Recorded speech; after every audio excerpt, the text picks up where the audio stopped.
গোপন সিদ্ধান্ত ফাঁস, ইরান আক্রমণে ট্রাম্পের সম্মতি পেয়েছিল পেন্টাগন, দাবি সিবিএস এর।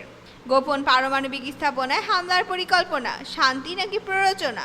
ট্রাম্পের ধৈর্যের সীমা ফুরিয়ে যাওয়ার মানে কি যুদ্ধ আরও কাছাকাছি? মার্কিন প্রেসিডেন্ট ডোনাল্ড ট্রাম্প ইরানে হামলার পরিকল্পনায় সায় দিলেও এখনও চূড়ান্ত সিদ্ধান্ত নেননি। সিবিএস বলছে তিনি এখনই যুদ্ধ চান না, চান কূটনৈতিক চাপ। সাংবাদিকদের প্রশ্নে ট্রাম্প বলেন, আমি এটা করতেও পারি, নাও করতে পারি। ট্রাম্পের কথার কড়া জবাব দিয়েছেন আয়াতুল্লাহ খামেনি, ইরান কখনো আত্মসমর্পণ করবে না, হস্তক্ষেপের খেসারত দিতেই হবে। জবাবে ট্রাম্প বলেন, শুভকামনা, তবে পরিকল্পনা নিয়ে মুখ খুলতে রাজি নন।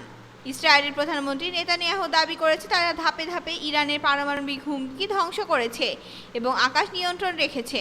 মধ্যপ্রাচ্যে মার্কিন যুদ্ধজাহাজ ও যুদ্ধ বিমান মোতায়েন বাড়ছে। ইউএসএস নিমিত্ত উপসাগরের পথে ইরানের হুমকি ও যুক্তরাষ্ট্রের প্রতিক্রিয়া, আপনি কোন পক্ষের অবস্থানকে যৌক্তিক মনে করেন?